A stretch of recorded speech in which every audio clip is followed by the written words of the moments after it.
সাদুল্লাপুর উপজেলার নলডাঙ্গা রেল স্টেশনের চিত্র এটি, যা ঐতিহাসিক ব্যবসায়িক বন্দর নামে পরিচিত। সাদুল্লাপুর, সুন্দরগঞ্জ, পীরগঞ্জ ও রংপুরের মিঠাপুকুর উপজেলার যাতায়াতের জন্য বেশ পরিচিত এই স্টেশনটি।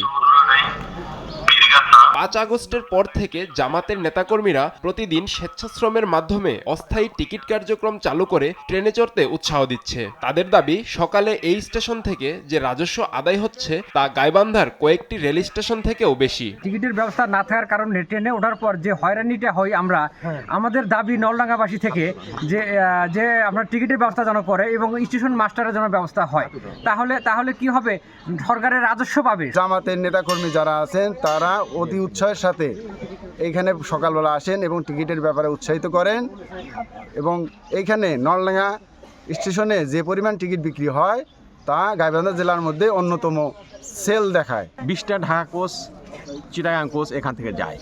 আমার মনে হয় যে এখানে আন্তনগর ট্রেনগুলো যদি স্টপেজ হয় তাহলে এখানে রেলওয়ে রেলের রাজস্ব বাড়বে। আমরা এখানে টিকিট করতে পারছি না দেখে রেলওয়ে রাজস্ব থেকে বঞ্চিত হচ্ছে দীর্ঘ 14 বছর। দ্রুত স্টেশন মাস্টার নিয়োগের মধ্য দিয়ে স্টেশনের কার্যক্রম স্বাভাবিক হবে, এমনটাই প্রত্যাশা এলাকাবাসীর।